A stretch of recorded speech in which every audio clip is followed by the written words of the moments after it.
Pagi ini saya akan sharing dengan saudara berbagi sebuah pengajaran firman Allah.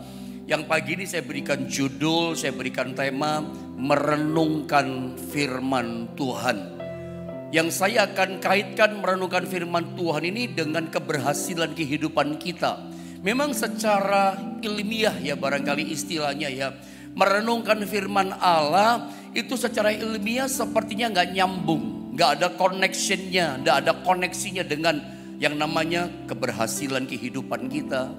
Sepertinya gak ada koneksi hubungan dengan pintu-pintu keberhasilan yang terbuka dalam kehidupan kita. Kesuksesan hidup kita. Sepertinya kalau kita pikir secara ilmiah gak ada hubungannya dengan itu semua.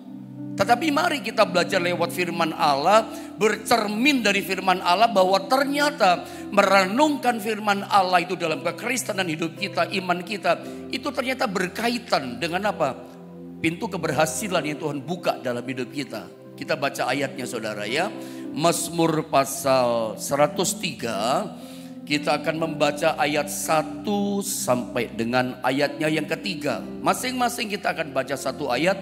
Saya baca ayat 1, Anda 2, 3-nya sama-sama. Mazmur pasal 1 ayat 1 saya baca begini kata firman Allah. Berbahagialah orang yang tidak berjalan menurut nasihat orang fasik, yang tidak berdiri di jalan orang berdosa, dan yang tidak duduk dalam kumpulan pencemooh. Lanjutkan ayat yang kedua saudara. Tetapi yang kesukaannya ialah Taurat Tuhan, dan yang merenungkan Taurat itu siang dan malam. Ayat yang ketiga, mari sama-sama kita baca bersama-sama ya. Keras keluarkan suaramu, 2, 3. Ia seperti pohon yang ditanam di tepi aliran air, yang menghasilkan buahnya pada musimnya, dan yang tidak layu daunnya, apa saja yang diperbuatnya berhasil. Memang inti dari ayat yang kita akan renungkan itu ada pada ayat yang kedua dan ayat ketiga. Tapi saya berpikir tidak ada salahnya saya coba kaitkan dulu di ayat yang pertama, ayat yang ke-1. Karena sepertinya ada hubungan juga, berkaitan 1, 2, 3. Karena kita tidak akan mengalami ayat yang ketiga bahwa apa saja yang diperbuatnya pasti berhasil. Tidak ada ayat 3 kalau nggak ada ayat 1 kan. Kita mulai dulu dari ayat yang ke-1. Ini bicara tentang cara hidup ayat yang ke-1. Saya baca ayat 1 ya, dikatakan begini. Berbahagialah orang yang tidak berjalan menurut nasihat orang fasik. Perhatikan dulu. Kitab Mazmur itu ada 150 pasal. Kita tahu itu. Jelas saudara ya, clear ya. Mazmur itu ada 150 pasal. Dan yang menarik, pasal satunya itu dibuka dengan kata berbahagialah, atau terjemahan lain dibuka dengan kata diberkatilah orang. Ya, diberkatilah orang dikatakan yang tidak berjalan menurut nasihat orang fasik. Nanti kalau kita lihat pasal terakhir, pasal 150, itu juga ditutup dengan ayat 1 dengan kata gini, puji Tuhan, haleluya. Ayat pertama, dalam pasal yang pertama dibuka dengan kata diberkatilah, ya, berbahagialah. Dikatakan apa? Orang yang tidak berjalan menurut nasihat orang fasik. Saya lanjutkan, yang tidak berdiri di jalan orang berdosa. Perhatikan kalimatnya, dan yang tidak duduk dalam kumpulan pencemooh. Ada kata tidak kan? Ada 3 kali kata tidak. Makanya seringkali kalau saya bikin renungan Mazmur pasal 1 ayat 1 sampai 3. Kalau saya bikin tema yang lain seringkali saya berkata begini. 3 tidak, 1 tetapi, baru kita mengalami keberhasilan. Tapi pagi ini kita fokus bicara tentang merenungkan firman Tuhan yang kaitannya dengan keberhasilan kehidupan kita. Tapi bolehkah saya berkata pada saudara bahwa keberhasilan kita akan alami kalau kita melakukan menghidupi yang namanya 3 tidak dan 1 tetapi. 3 tidak itu maksudnya apa pendeta? 3 tidak yang pertama adalah tidak berjalan menurut nasihat orang fasik. Ini bicara cara hidup. Kalau hidup kita ini tidak berjalan, karena hidup kan sebuah perjalanan. Kayak lagu yang dinyanyikan Ebit G. Ade. Perjalanan ini, ya kan? Hidup itu sebuah perjalanan. Diakui atau tidak, disadari atau tidak, bahwa hidup kita ini adalah sebuah perjalanan. Nah, perjalanannya bagaimana yang dibuat Tuhan berhasil? Perjalanan iman Kristen yang seperti apa yang ujungnya kita mengalami segala yang kita kerjakan pasti berhasil. Perjalanan hidup imannya begini, tidak menurut nasihat orang fasik.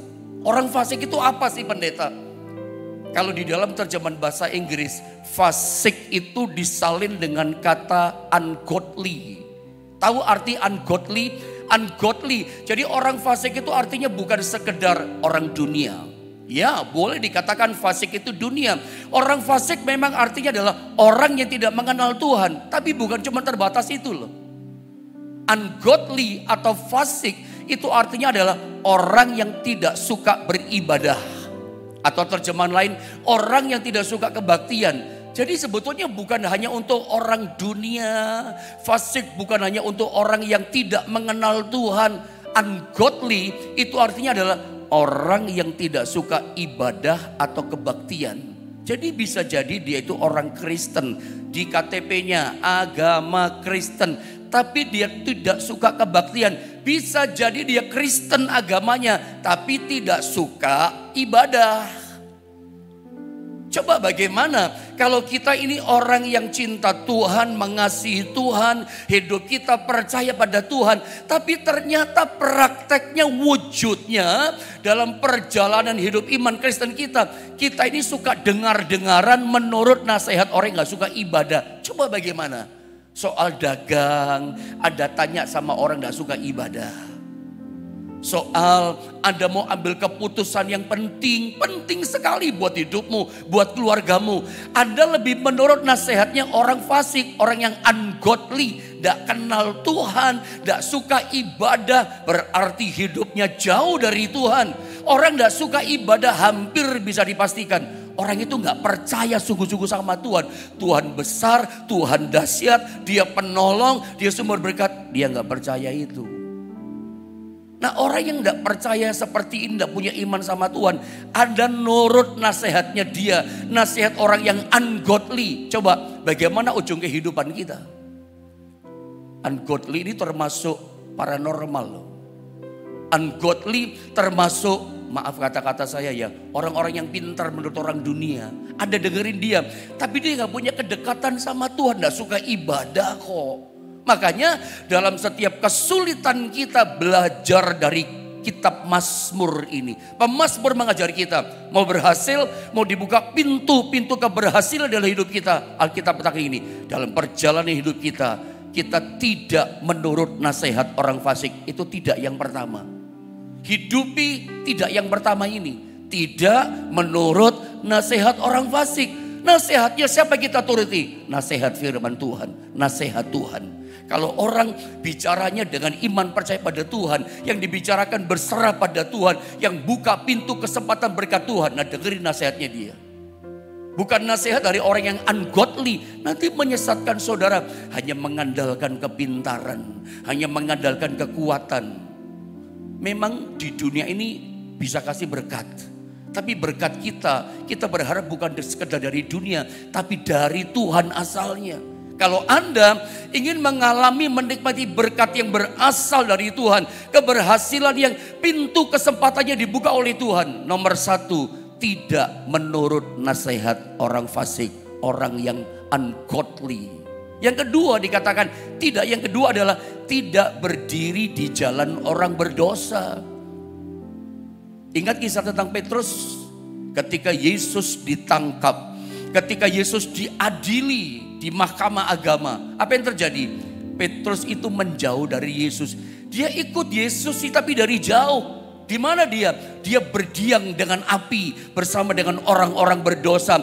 Dia berdiri dalam kumpulan orang berdosa, dengerin perkataan mereka. Sampai kemudian tiba pada satu titik Petrus menyangkal, bersumpah, mengkhianati. Oh, dia gak kenal Yesus hanya karena seorang hamba. Bukankah kamu golongan dari orang itu? Yesus orang Nazaret. Kamu dari logatmu, bahasamu, kamu kayaknya wajahnya pernah deh kamu sama Yesus. Enggak, aku enggak kenal dia. Sampai mengutuki, sampai bersumpah-sumpah Petrus, aku enggak kenal, enggak tahu siapa Yesus orang Nazaret. Itu Petrus. Kapan dia mengkhianati Yesus? Kapan dia tidak punya keberanian komitmen mengaku Yesus adalah gurunya dan Tuhannya? Kapan dia jatuh? Kapan dia gagal ikut Tuhan? Ketika Petrus berdiri di jalan orang berdosa. Lalu yang ketiga, yang ketiga adalah tidak duduk dalam kumpulan pencemooh. Sama juga dengan yang Petrus tadi. Kalau kita duduk di pesta, diundang teman kita, pengantin, ya teman kita punya mantu gitu, bikin acara ucapan syukur, pesta pernikahan gitu maksud saya. Anda duduk nyaman, menikmati itu, duduk lama-lama enggak apa-apa. Ya, duduk dalam acara pesta pernikahan sahabat kita, teman-teman kita yang kita kasih, kita hormati. Anda duduk lama enggak apa-apa, ada hiburannya, duduk boleh lah. Sambil menikmati makanan yang dihidangkan, duduk lama berada di situ, it's okay, bagus, boleh menghormati teman kita. Tapi jangan pernah duduk lama-lama dalam kumpulan pencemooh. Pergaulan yang buruk merusak kebiasaan yang baik.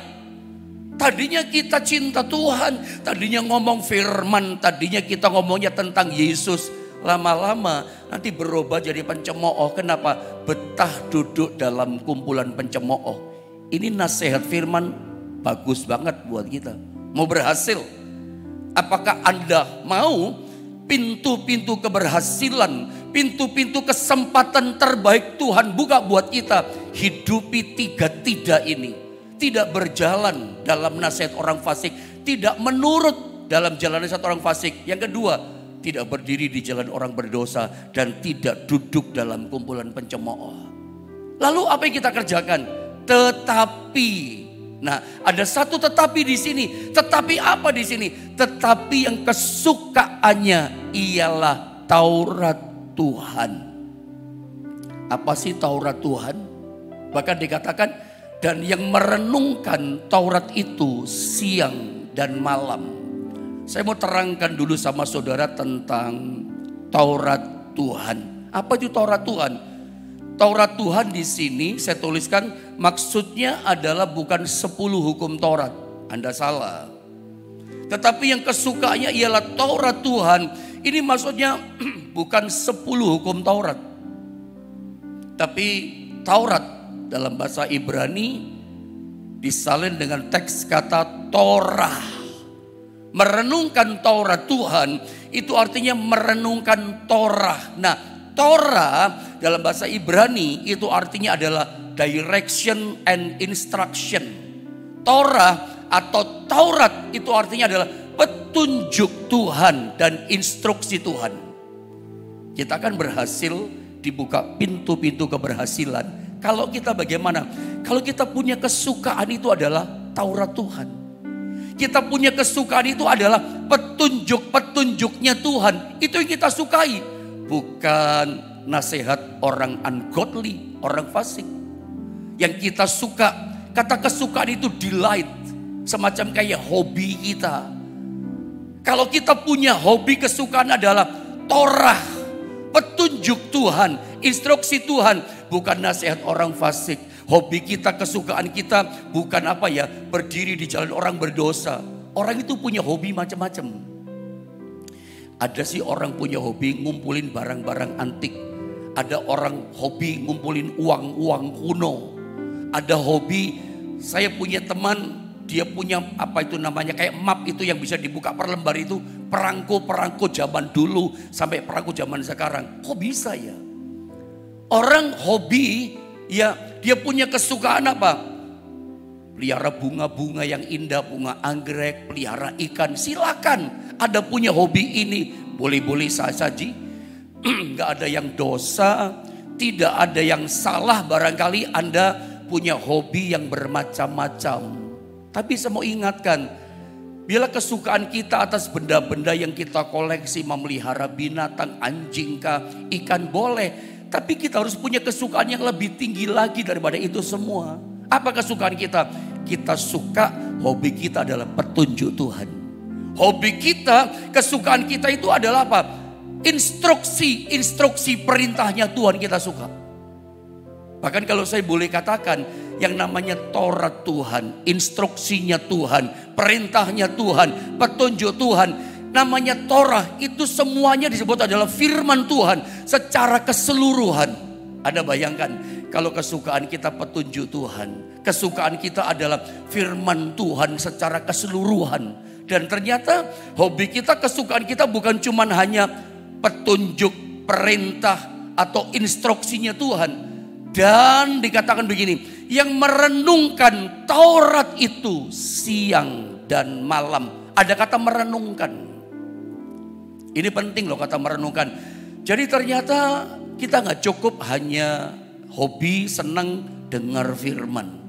Hobi akan petunjuk Tuhan. Saya suka Pak Pendeta dengar perintah-perintah firman Allah. Saya senang dengar khotbah mendengarkan firman. Saya mau katakan Mazmur pasal 1 ayat 2. Kalau memang dalam perjalanan iman kita ingin berhasil, Tuhan membuka pintu keberhasilan dalam hidup kita. Bagaimana caranya? Mari hobi kita, kesukaan kita adalah firman Tuhan, Torahnya Tuhan, petunjuk perintah Tuhan, firman Allah secara keseluruhan. Tetapi kesukaan kita bukan cuma baca, renungkan firman, suka petunjuk Tuhan. Ada kata berikutnya, kita harus suka gini, merenungkan firman Tuhan secara keseluruhan itu. Sebab yang namanya Torah, perintah, petunjuk Tuhan, itu artinya firman Tuhan secara keseluruhan. Nah, kita suka merenungkan firman itu siang dan malam. Jadi gak cukup hanya catat firman, gak cukup dengar firman, gak cukup sesungguhnya kita di gereja cuma dengar firman, baca firman. Seperti pagi ini, bagus, good saya katakan, Anda bukan cuma dengar firman, Anda bukan cuma baca ayat kita bersama-sama, tapi Anda mencatat. Tapi itu pun tidak cukup kata firman Allah. Gak cukup kita cuman kesukaannya baca, dengar, catat firman. Alkitab luar biasa menyingkapkan, kasih sebuah rahasia. Mau dibuka pintu keberhasilan, itu Anda harus sampai kesukaan begini, merenungkan seluruh firman Allah. Merenungkan petunjuk Tuhan. Harus sampai merenungkan. Merenungkan itu apa sih? Nanti saya jelaskan. Tapi saya mau bawa saudara pada bagian poin ini dulu. Apa yang terjadi dengan orang yang kesukaannya adalah firman Tuhan? Hobinya dengar firman, baca firman. Hobinya, kesukaannya dia mencatat firman Allah. Itu hobi yang good, hobi yang luar biasa. Tapi gak cukup. Dan yang merenungkan firman Tuhan siang dan malam. Saya mau katakan gini, apa yang terjadi ya? Ada bertanya-tanya kan, pendeta, kalau saya hobi saya kesukaan baca firman, dengar firman, dan merenungkan firman siang dan malam, apa yang terjadi dalam hidup saya? Mari saya tunjukkan di ayat yang ketiga. Hasilnya apa yang terjadi?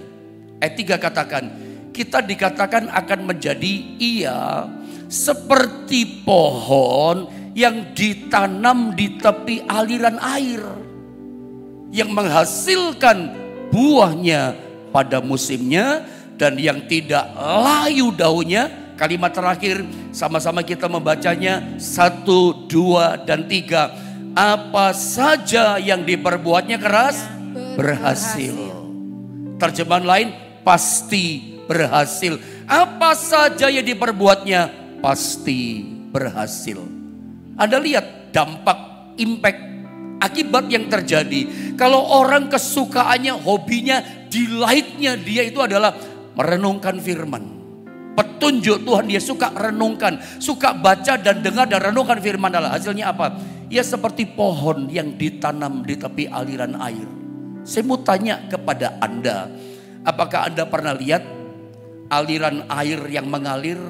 Apakah Anda pernah memperhatikan, melihat aliran air sungai Anda perhatikan? Apa yang terjadi di tengah-tengah kanan kirinya sekitar air yang mengalir, sungai yang mengalir? Bagaimana tempat itu kondisinya? Anda akan lihat pohon-pohon di tepi kanan kiri, air yang mengalir atau air sungai yang mengalir, itu pohonnya hijau-hijau, subur. Sementara Anda perhatikan mungkin jauh agak di tempat yang sana. Anda lihat pohonnya kecoklat-coklatan, daunnya kuning, tanahnya gersang, tanahnya kering. Itu yang kita lihat. Kenapa? Jauh dari aliran air, jauh dari aliran sungai. Ada perbedaan. Pohon-pohon tanaman di kanan kiri tapi aliran air. Pohonnya hijau. Karena Alkitab katakan apa? Yang menghasilkan buahnya pada musimnya. Dan yang tidak layu daunnya. Daunnya gak bisa layu. Tetap hijau. Sana gersang. Lagi musim kering. Tetap hijau. Kenapa? Ada aliran sungai. Ada aliran air. Dia menghisap zat-zat dari aliran air. Makanya tetap kokoh. Bahkan selalu berbuah. Berhasil pada musimnya. Selalu mengeluarkan buah. Saya tidak bicara panjang di sini. Tetapi Alkitab katakan ada kaitannya. Orang yang kesukaannya, hobinya firman Allah. Kesukaannya bukan hanya suka dengar, suka catat, suka baca firman Allah. Sampai merenungkan firman siang dan malam. Hasilnya apa? Dia jadi pohon yang kuat. Daunnya gak layu. Bahkan berbuah. Apa saja yang diperbuatnya, dikerjakannya pasti berhasil. Sekarang dengan cepat saya bawa saudara tentang hubungannya. Apa hubungannya antara merenungkan firman Tuhan? Harus sampai merenungkan. Tidak cukup hanya mencatat saudara ya. Kalau Anda dengar firman, baca firman, lalu Anda hanya berhenti sampai di situ. Hanya berhenti sampai mencatat selesai. Kemudian Anda lupa. Firman Tuhan gak jadi apa-apa buat kita. Makanya ada banyak orang Kristen gak dapat iman dari yang dia baca. Bacanya kenceng, baca firman. Mencatatnya bagus. Tapi Anda tidak pernah merenungkan firman Allah. Akibatnya apa? Tidak pernah dapat iman, menghasilkan iman dari yang kita baca. Energi, kekuatan iman tidak kita dapat. Kenapa? Kita cuma berhenti puas pada titik membaca firman, mendengar firman. Nggak sampai kepada merenungkan firman. Hanya berhenti sampai mendengar, membaca, mencatat. Nggak sampai merenungkan. Kalau Anda mau berhasil, dibuka pintu keberhasilan, Anda harus belajar begini. Baca, dengar, catat, dan merenungkan firman. Maka itu ada hubungannya dengan keberhasilan. Mari saya terangkan di sini. Kata merenungkan di sini dalam Mazmur pasal 1 di ayat yang kedua. Itu ternyata dalam teks asli saya coba menyingkapkan ini rahasia firman yang seringkali kita tidak paham. Merenungkan firman Allah itu apa sih artinya? Ya lewat bahasa aslinya baru tersingkap. Kalau enggak ya cuma merenungkan. Merenungkan itu apa? Ya merenungkan, titik, selesai. Tapi kalau kita lihat kembali pada teks asli maksud penulisan ayat ini, kita ngerti bahwa Tuhan akan membuka pintu-pintu keberhasilan dalam hidup kita. Kalau kesukaan kita itu bukan cuma baca, tapi sampai merenungkan firman Allah. Merenungkan firman itu apa? Hagah dalam bahasa Ibrani. Ada banyak kata merenungkan dalam teks kata bahasa Ibrani. Macam-macam bahasa itu yang dipakai untuk merenungkan. Tapi khusus di Mazmur 1 ayat 2 bukan kata yang lain yang dipakai, tapi kata haga yang dipakai. Karena haga di sini merenungkan firman artinya adalah menggumam. Saudara tahu menggumam? Atau gini, menggumam itu berbicara pelan tapi dengan diri sendiri dia bicara. Baca firman, dengar firman, lalu Anda catat. Lalu Anda merenungkan kembali. Merenungkan itu apa sih? Jadi waktu kita baca, kita renungkan firman. Itu artinya haga. Haga itu gini, kita ngomong sendiri, berbicara sendiri. Bukan kepada orang lain. Tapi kita bicara kepada diri sendiri kaitan dengan yang kita baca. Itu namanya merenungkan. Atau istilah gini, dicerna, diteliti. Ketika kita baca misalnya, Tuhan adalah gembalaku, takkan kekurangan aku. Kok Daud ngomong Tuhan gembalaku ya?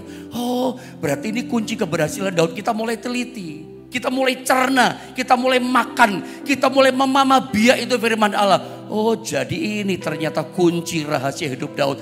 Dia menjadikan Tuhan itu menjadi gembala pribadinya. Percaya gini, Tuhan itu menjadi, akhirnya kita berpikir, oh jadi Tuhan itu bukan cuma gembalanya Pak Pendeta, Pak Yohanes.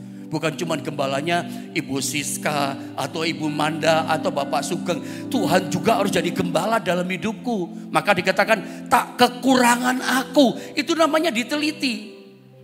Seperti mic ini yang saya pegang. Bagaimana cara kita merenungkan? Misalnya contoh, yang objek di depan kita mic ini. Kita meneliti, kita bergumam-gumam sendiri. Mic ini kok bisa keluar suara ya? Itu meneliti, itu mencerna. Dan kita mulai ngomong sama diri sendiri, bergumam. Ini bahannya dari apa ya? Oh kayak ada metalnya. Kita buka, oh ada baterainya ternyata. Tapi kok udah bunyi ya? Tapi begitu dicolokin sama ada mixernya, ada powernya, masuk ke listrik. Oh ternyata ini bikin sumber suaranya bunyi. Anda cerna satu-satu, kok bisa keluar suara? Seperti botol aqua, ini plastiknya dari apa? Airnya dari sumber mana? Itu meneliti. Seperti kita ngomong sama diri sendiri, bicara bergumam, kok bisa gini ya? Oh Tuhan penolong, laut belajar, Anda mulai meneliti itu. Nah merenungkan Haga itu seperti itu. Bergumam, bicara dengan sendiri-sendiri, itu seperti mencerna, seperti gini loh. Seperti kita meneliti satu persatu, kok bisa begini ya? Seperti saya pernah gambarkan yang paling gampang ya saudara ya. Yang namanya mencerna, meneliti. Saya pernah bilang, ada perhatikan binatang domba, binatang mamalia yang suka mencerna itu. Kalau Anda lihat domba atau sapi, misalnya paling gampang kita lihat sapi di bawah pohon. Sambil duduk gitu, sambil goyang-goyang ekornya. Dia mulutnya terbuka terus. Itu bukan makan permen karet. Itu bukan makan coklat atau ciklet. Enggak saudara ya. Dia sedang biak menikmati rumput. Dia sedang mencerna rumput yang dia makan. Rumput dia makan kecap, dia telan lagi. Dia muntahin keluar di mulutnya lagi. Dia kecap lagi. Dia sedang menghisap sari-sari makanan. Nanti dia kecap lagi, dia telan lagi, dia keluarin lagi di mulut, dia kecap lagi, masukin lagi. Seperti itu, tidak pernah berhenti. Itu bukan makan permen karet, dia sedang mencerna firman Allah yang kita baca, firman yang kita dengar, firman yang kita sudah catat. Nah, itu kita teliti, kita cerna. Kita makan, kita cerna pelan-pelan sambil kita teliti bergumam. Apa maksudnya firman Allah ini ya? Apa maksudnya perkataan? Kita mulai teliti. Kalau nggak dicerna, makanya kenapa banyak orang Kristen sudah dengar firman, baca firman tiap hari.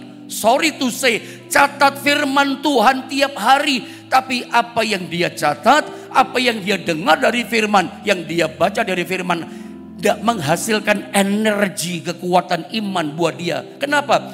Dia nggak sampai pada tahap merenungkan, hanya pada tahap baca, dengar, catat, selesai. Makanya apa yang dia catat, dia baca, dia dengar, tidak menghasilkan, memberikan kekuatan iman. Iman itu hasil daripada apa? Mencerna, meneliti firman Allah. Seperti saya suka gambarkan yang paling gampang sama jemaat di Jombang. Kalau Anda makan kacang 2 kilogram, Anda goreng kacang itu. Anda langsung telan, Anda makan pakai tangan, Anda langsung telan, nggak pakai dikunyah, telan sampai melotot mata kita, masuk ke perut kita. Saya mau tanya, Anda makan kacang 2 kilogram, kenyang enggak perutnya? Saya yakin kenyang. Tapi saya mau tanya, apakah menghasilkan kekuatan energi? Tidak sama sekali. Kenapa?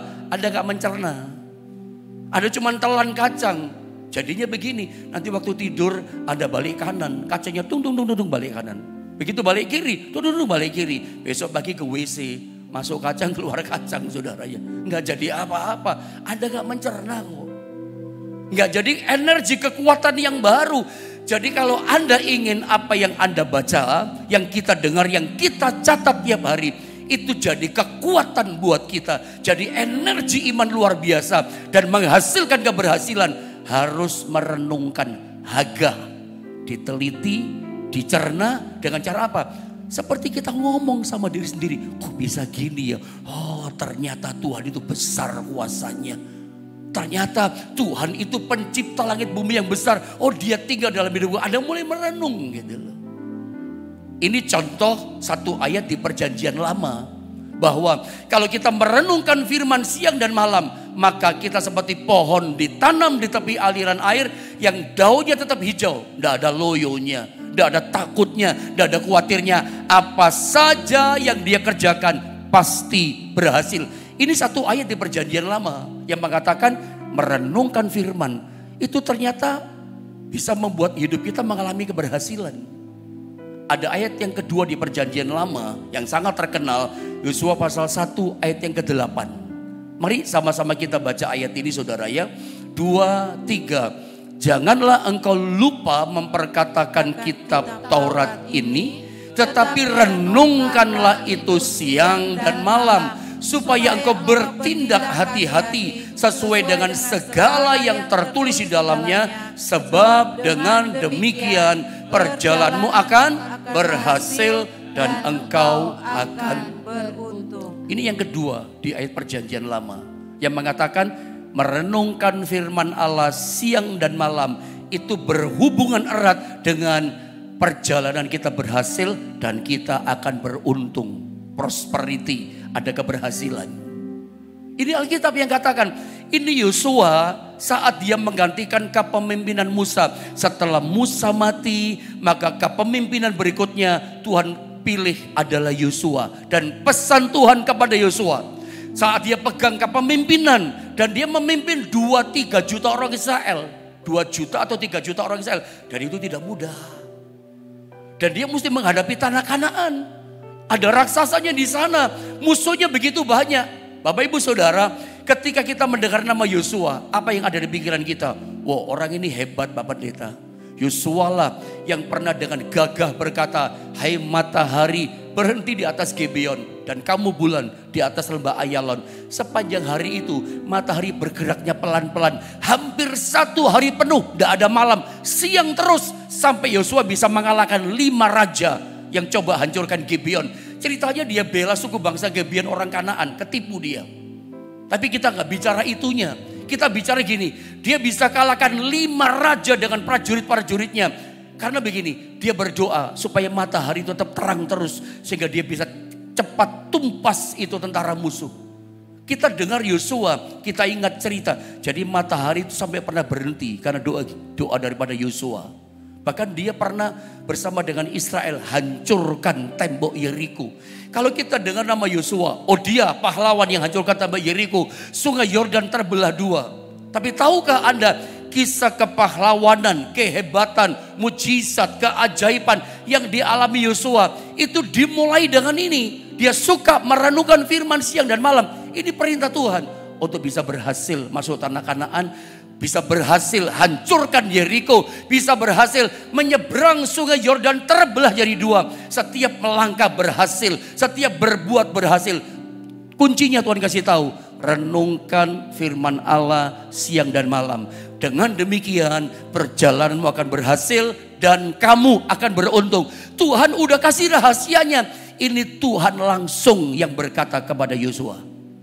Tadi kita udah dengar Mazmur pasal 1 ayat 2 dan 3. Itu Alkitab yang katakan, bukan hanya Alkitab, Allah sendiri yang menjamin apa saja kamu perbuat akan berhasil. Kalau kita merenungkan siang dan malam, memang sepertinya secara ilmiah gak ada hubungannya. Saya pernah dengar sebuah kesaksian dari seorang pendeta Semarang yang suka juga diundang di Surabaya. Di salah satu gereja yang kadang saya diundang pelayanan, dia suka diundang.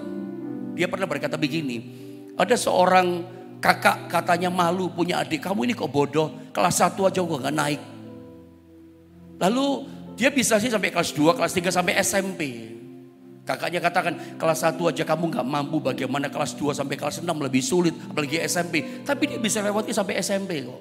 Satu kali pendeta ketemu sama adiknya ini, anak SMP ini, dikasih nasihat, kamu baca, apalin Amsal pasal 1. Ayat 1 kalau gak salah, nanti Anda cek ya, gak salah sampai 33 itu ayat ya. Itu ayat, kalau Anda tahu Amsal pasal 1 itu bicara tentang kepandaian, kecerdasan, bicara tentang hikmat. Apalin, ya namanya memang kendor otaknya. Adiknya ini ngapal Amsal pasal 1, 33 ayat, itu butuh waktu 3 hari. 3 hari gak tahu berapa jam lah. Pokoknya kesempatan dia hafal, tapi hafal, akhirnya hafal. Gak tahu bagaimana ceritanya, kata pendeta, sejak saat itu anak ini berubah ketika dia sering menghafalkan itu ayat ngomong. Bahkan pasal yang lain dia bisa hafal. Sejak saat itu dia berubah jadi anak yang tiba-tiba pandai. Nilainya ketika sampai kelas 2 sampai masuk SMA itu bukan, tadinya cuman SD itu cuman 56, 56, 56, 7 ada tapi jarang. Sekarang itu kalau istilahnya cuman A terus nilainya. Hampir 9, 10, 8, 9, 10. Nilainya bagus-bagus. Sejak dia baca apal kitab Amsal. Sepertinya tidak ada hubungan ya keberhasilan sekolah dengan merenungkan firman. Tapi anak adiknya ini berhasil sekolah lulus dengan baik. Dengan nilai yang terbaik. Seperti nggak ada hubungan. Tapi itu yang mengubah hidupnya. Kalau Anda ingin berhasil seperti Yosua. Anda ingin berhasil yang Anda perbuat seperti pemazmur. Sederhana kuncinya. Kadang kita berpikir hidup yang berhasil. Wah, sulit perjuangannya. Memang itu perjuangan. Tapi kunci diberikan oleh Tuhan. Renungkan firman Allah siang dan malam. Berarti setiap hari. Setiap hari. Anda setiap hari enggak baca, catat, dengar firman dan merenungkannya. Jangan lupa merenungkannya. Karena ternyata membaca, dengar, renungkan firman itu ada kaitan. Apapun yang kita perbuat pasti berhasil. Meskipun yang kita hadapi adalah Yeriko, temboknya tebal. 7-6 orang gandengan meluk tembok Yeriko, kagak bisa. Tembok itu nggak mungkin bisa dirobohkan. Masalah ini nggak mungkin bisa dilewati. Tapi Yosua berhasil melewatinya, bahkan berhasil menghancurkannya. Kok bisa berhasil sih? Semuanya nggak bisa. Rahasianya Tuhan kasih tahu sama Yosua. Lu jadi pemimpin, tiap hari mesti jangan lupa memperkatakan firman dan merenungkan firman siang dan malam. Anda udah ngerti tentang merenungkan kan? Bukan cuma baca selesai. Sampai kita renungkan, oh ternyata ini kuncinya. Kalau Tuhan jadi gembalaku, Tuhan pasti tolong dan seterusnya. Itu diteliti, dicerna, diulang kembali. Bukan cuma catat berhenti lalu lupa begitu saja. Itu ayat perjanjian, saya kasih 2 perjanjian lama. 1 perjanjian baru lalu selesai. Singkat saja, ini saya baca dengan cepat ya. 1 Timotius pasal 3, 14, 15 ayatnya saya baca dengan cepat. Sementara itu sampai aku datang kata Paulus kepada Timotius, bertekunlah dalam membaca kitab-kitab suci. Jangan lupa baca firman Tuhan, baca Alkitab dalam membangun dan dalam mengajar. Saya potong ayat yang ke-15 ya supaya cepat. Perhatikanlah semuanya itu yang kamu baca dalam kitab suci itu, perhatikanlah semuanya itu, hiduplah di dalamnya, lakukan supaya kemajuanmu nyata kepada semua orang. Perhatikan kata perhatikanlah dari kata meletau. Meletau artinya adalah memikirkan, mempedulikan, merenungkan.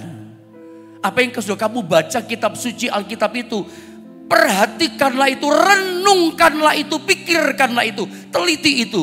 Maka hiduplah di dalamnya supaya kemajuanmu nyata kepada semua orang. Orang bisa lihat progress, your progress.